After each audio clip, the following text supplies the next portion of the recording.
here is Our Miss Brooks, starring Eve Arden.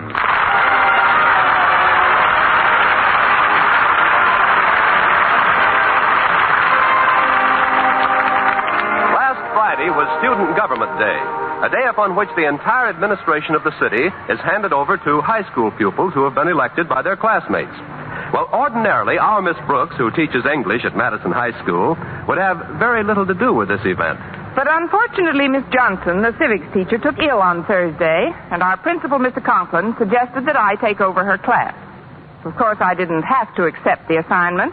I just figured that teaching is better than being totally unemployed. In some states, it's better. At any rate, I conducted Miss Johnson's civics class on Thursday, and on the subject, what would I do if I held public office, the class and I had quite a spirited discussion. And in view of later developments, I'm sorry I didn't listen. But Friday morning finally rolled around, and the entire student body and faculty gathered in the assembly hall to hear Mr. Conklin officially proclaim it Student Government Day. Mr. Boynton, my bashful biologist, was sitting in the front row, and accidentally, with the aid of two bloodhounds, I found myself sitting right next to him. Oh, hello, Miss Brooks. Why, Mr. Boynton, this is a surprise. To you, anyway.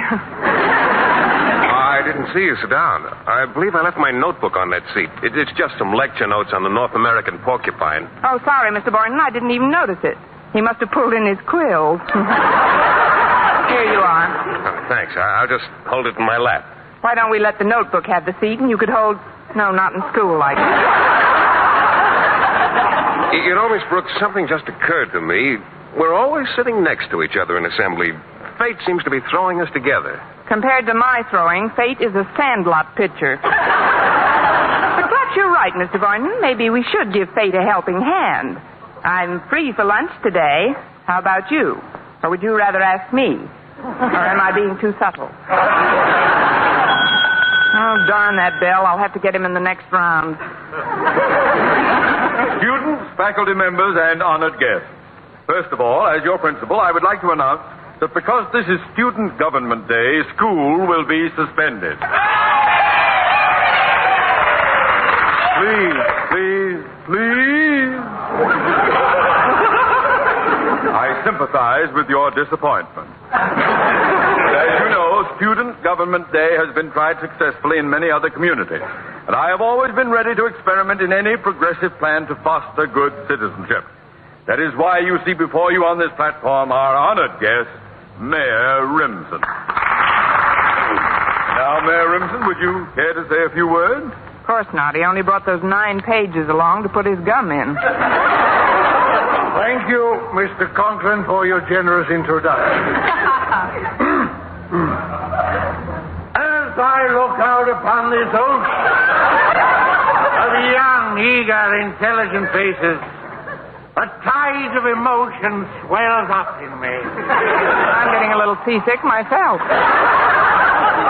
And as I think of the glorious future which this community can look forward to at the hands of these youths, I am deeply touched. I have always been well informed on the affairs of young people. He ought to be. He's kissed so many babies you can't see his tie for the pablum. And so it is with considerable pride that I now inaugurate for the first time in this community Student Government Day. Therefore, without further ado, it is my pleasure to introduce to you your duly elected mayor, Miss Harriet Conklin. You may applaud now. Thank you. My constituents, friends, and Mayor Remsen, I intend to show this community something new and different by making my term of office a clean and honest administration. Well, now... We will not tolerate graft and corruption. We know. Thank you, Harriet Conklin. As Miss Brooks said in our civics class yesterday, the racketeers must go, no matter what politician is protecting them. Oh, that Miss Brooks certainly is a card. That will be all, Harriet. Did you really say that in civics class? I don't know. I wasn't listening. Mayor Remsen, allow me to apologize for my daughter's enthusiasm. She was obviously referring to the aims of city government in general, without realizing that those aims have already been attained in our community. Of course. And now, it is my extreme pleasure to introduce the student who has been elected your chief of police, Walter Denton. Thank you, friends. As your incumbent police chief, I cannot re-emphasize too forcefully the remarks Miss Brooks made in civics class yesterday. To wit, every crook and grafter who has been mulcting the city treasury of funds has got... Thank you, Chief of Police Walter Denton. I haven't finished my speech. Oh, yes, you have, Denton. But Mr. Conklin, as Miss Brooks said just yesterday... This is not a symposium on the memoirs of Miss Brooks. Or maybe it is. Miss Brooks, you here? No, I couldn't make it today. What's that? Oh, there you are. Before we go any further, isn't there something you'd like to say? Yes, sir. Is there a doctor in the house?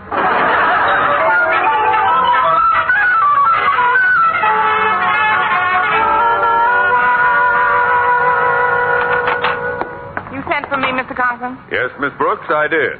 In spite of my abject apologies, Mayor Rimson left here in a very ugly mood. Now, Miss Brooks, just what happened in civics class yesterday? Well, we had an open discussion, and somebody opened it wider than I realized. But we only discussed corrupt city administrations in general, Mr. Conklin. We made no specific mention of Mayor Rimson's corrupt administration. Never mind what you mean. Thanks to you, we've got a band of young malcontents on our hands. Why, not 5 minutes ago, a student delegation was in here demanding a 3-day school week. And that's not all. They also informed me that they would like a 4-hour day, starting from the moment they leave home till the moment they arrive back there. And portal to portal. Next thing you know, they'll be wanting time and a half for leaving the room. There's no telling how far this thing can go. They've got the whip hand. They're in public office today. Student Government Day indeed. Whoever thought up that crack-brained idea ought to have his head examined. Bend over, Mr. Conklin. What? It was your idea. Oh, well, don't change the subject. There's no telling what... As I was saying, there's no telling what that student reform party is capable of doing. Miss Brooks, it's up to you to see that they stay out of mischief. But, Mr. Conklin, you said this was a holiday, and I've got a very important lunch date to make. Well, I'm sorry, Miss Brooks. You've got to chaperone those students. But, Mr. Conklin... Dismissed, But, Miss Brooks. I said fall out. On the double. Aye, aye, sir. Fine way to spend a holiday, chaperoning a bunch of... What am I running about? I'm halfway down the hall. Oh, that's funny. I stopped right outside Mr. Boynton's biology lab. Well, I might as well go in now that I'm here. Oh, hello, Miss Brooks. Well, say, I hope Mr. Conklin wasn't too severe with you. Not at all, Mr. Boynton. How are you at setting bones? And speaking of lunch, which you weren't, the date we almost had, but didn't quite because you didn't get around to asking me, and which I was going to talk you into, but which I would have had to cancel because Mr. Conklin wants me to chaperone the students who are acting as government officials today. Oh, just a minute, Miss Brooks. I can't quite follow you. Me either, Mr. Boynton. I suppose I'm trying to apologize for standing you up. When? Today. You were supposed to have lunch with me today? How nice of you to ask me. Shall we say those front steps in 15 minutes? Oh, but... I just want to powder my nose and fix up a bit. But you said something about chaperoning the... Oh, that can wait till after lunch. See you in a little while, Mr. Boynton. I wonder if I'm playing too hard to get. Now, if I can just avoid Her Honor the Mayor and Walter Denton. Oh, Walter, there's Miss Brooks. Hiya, Miss Brooks. We've been looking for you. I've been lurking from you, too. Miss Brooks, as mayor of this community, I feel that I have you to thank for many of my high ideals. Me too, Miss Brooks. When you stood up in civics class yesterday with a kind of glowing, luminous light emanating from your skull and your chalk poised in front of the blackboard, you know who you reminded me of? Joan of Arc at the Battle of the Erasers. Look kids. I promised Mr. Conklin I'd chaperone you today, but I have... Miss Brooks.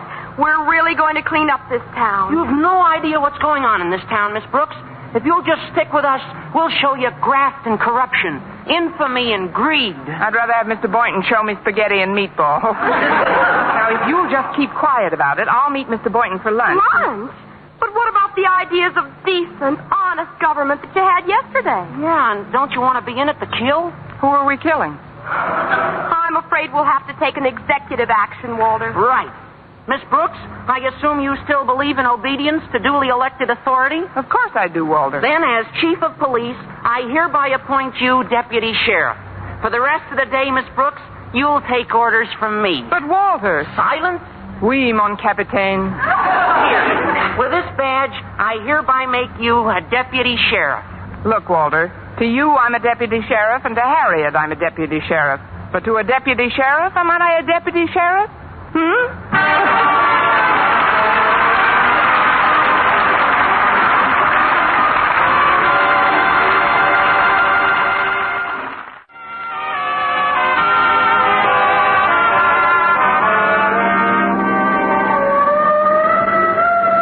You'd better pull over, Walter. Why, Miss Brooks?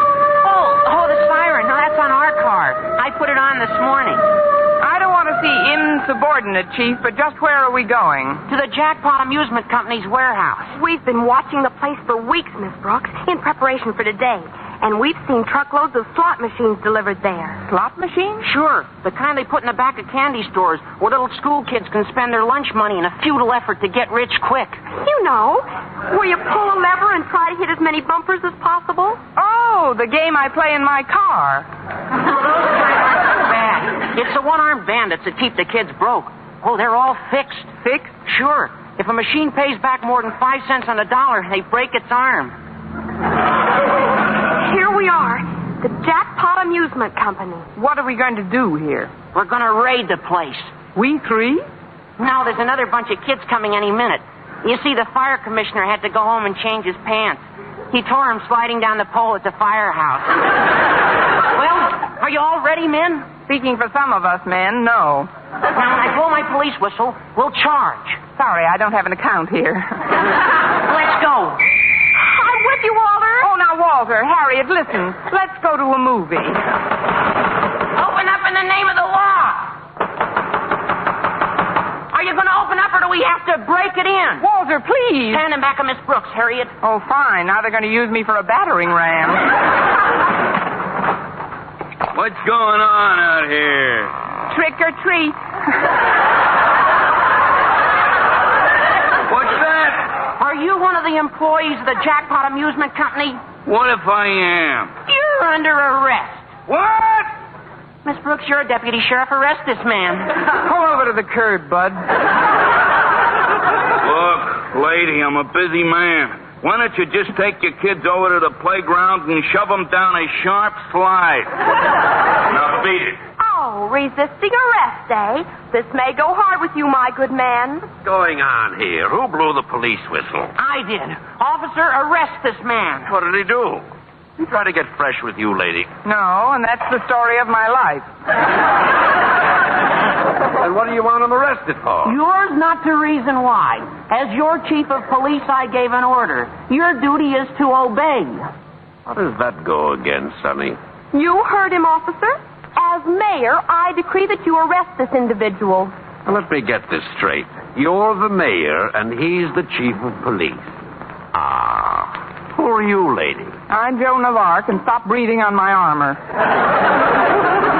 I do not wish to be rude, but I have to go in now. You see, I am Little Miss Muffet, and I have to go sit on my tuffet for a while. This is your last chance, officer.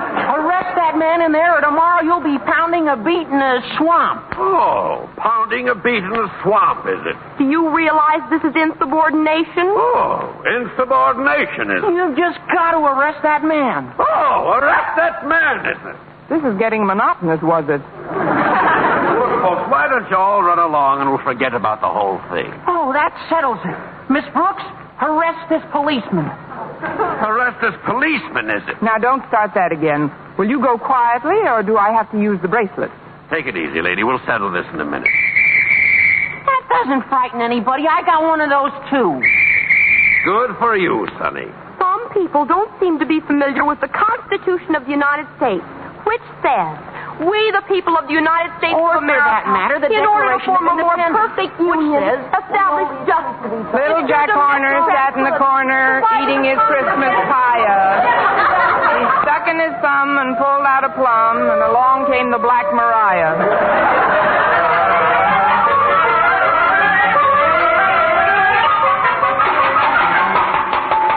Guard! Oh, guard! That's no use, Miss Brooks. He won't even listen to us. Let me call him. After all, I'm still mayor. Fine mayor. She's been in office 6 hours and the whole administration's up the river. As much your fault as mine. You and your police whistle. Now, don't start bickering, children. Maybe if we behave ourselves, they'll make us trustees. Hello out there. Oh, guard. Jailer.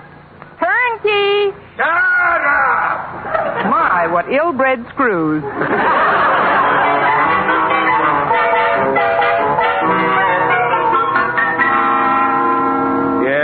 Yes, Mrs. Denton, I'll call you the minute I hear from Walter. Goodbye. Imagine that, Martha. Mrs. Denton wanted me to call the police department.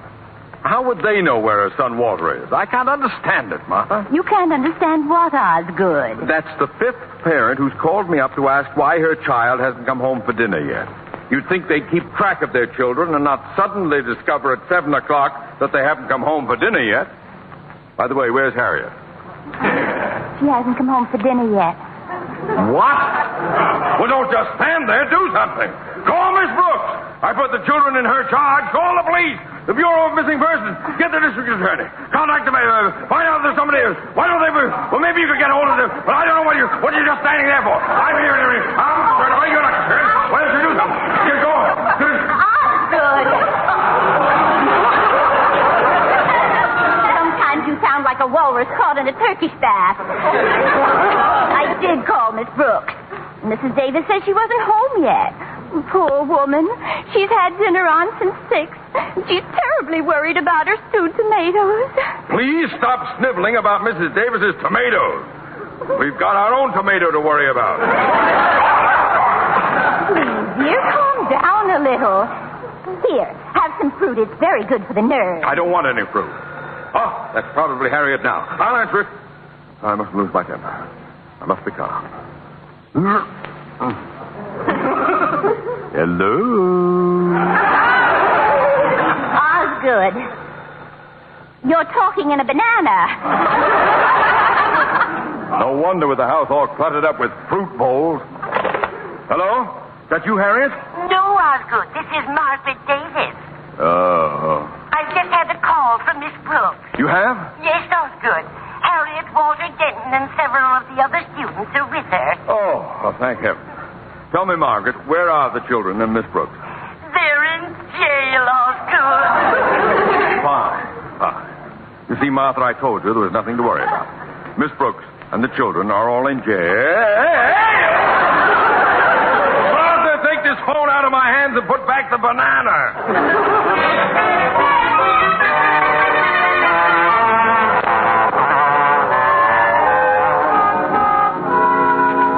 The prisoners, young fella. You may talk with them, but don't try to pass anything through the bar. Oh, thank you. Where's Mr. Boynton? Hi, Mr. Boynton. We've been framed. About that luncheon date, I don't think I can make it. What is all this, Miss Brooks? Haven't you heard? We're celebrating Student Convict Day. We were only doing our duty as public servants, but Mayor Rimson must have forgotten to notify any of the other authorities. Yeah, we raided some racketeers, and the next thing we knew, we were in the pie wagon. They have no right to hold you here. Oh, officer. Officer. What is it now? Why, there's been a mistake. Please open this cell and let these people out of here. Oh, let these people out of here, is it? Well, yes, it just happens that I've had quite a bit of legal training in addition to my biological background, and I can tell you that you have no legal basis upon which to hold them any longer. Good for you, Mr. Boynton. That's telling him, Mr. B. And furthermore, I'm sure you don't want to get into any trouble. Oh, I don't I? Tell him you'll have him pounding a beet in the swamp. If you persist in this belligerent attitude, you're liable to be pounding a beet in a swamp. That's done it. I knew you'd see it my way. At last, Mr. Boynton, just you and I and the children. Absurd. I don't belong in this cell. Now behave yourself, or I'll put you in solitary. Oh, there you are, Connie. Why, it's Mrs. Davis. I would have been here sooner, but I just had to stop at the mass meeting. What mass meeting, Mrs. Davis? Oh, Mr. Boynton is with you. How nice. Please, Mrs. Davis, we've got to get out of here now. If you'll only... Everybody in town was there, Connie. And I told them what you said to me on the phone about Student Government Day being run all wrong. Good for you, Mrs. Davis. Now maybe we'll get some action. Where's the Brooks cell?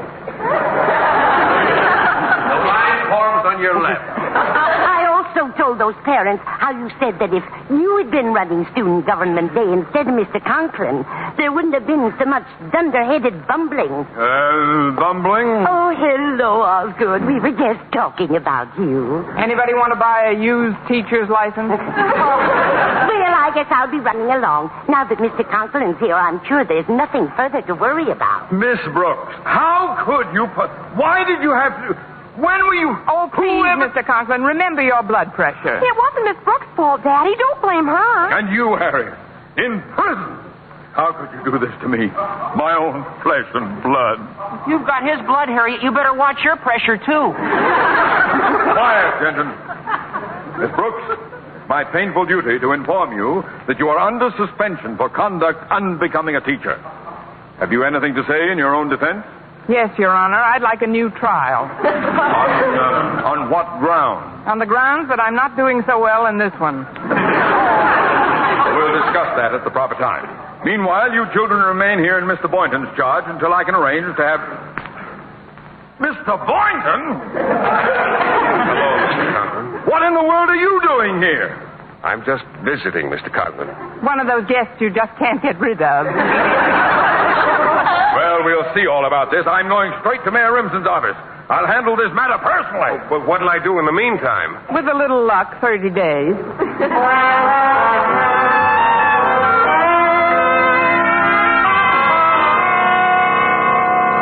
Well, you've done a lot for me, H.J., but I can't understand why we're dumping this slot machine deal. Because it's too hot, Mayor. Besides, our cut ain't big enough.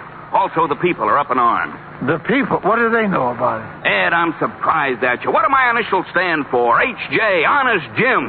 I'm the people's friend, Ed, and we got an election coming up. We can't afford to let the people get upset, or the first thing you know, they'll start thinking for themselves. And then where are we? Okay, Jim, okay. I'll have the jackpot company get rid of those machines right away. No, I've got a better idea. Ed, you're going to make yourself a hero with every parent in this community. Huh? You're going to let the kids do this job, the kids who were elected to public office for this one day. Wonderful, Jim, wonderful. I'll call all my department heads, and I'll tell them the students holding office that I have complete authority. Fine, Ed. It's democracy in action. That's what it is. Yes, sir, democracy in action. And Mayor Rimson is solidly behind it. Until after election.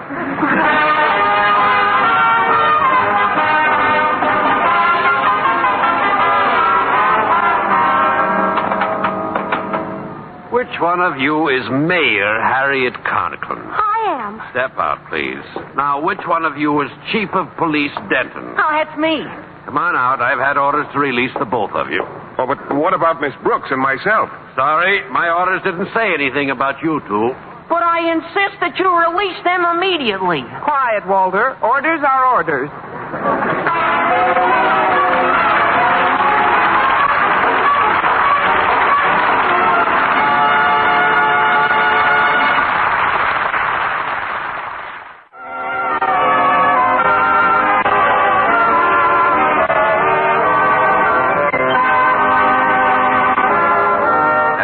Once again, here is our Miss Brooks.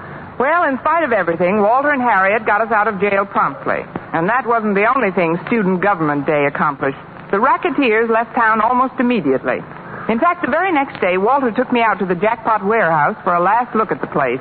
Pretty deserted now, isn't it? Yes, it is, Walter. Let's go in and see if they've cleaned out the slot machine. I'm going to look around in back, Miss Brooks. Go ahead, Walter. Hey, here's one of those nickel machines. What a racket. Naturally, 2 lemons and an anchovy. If I've said it once, I've said it 1,000 times. Crime does not pay.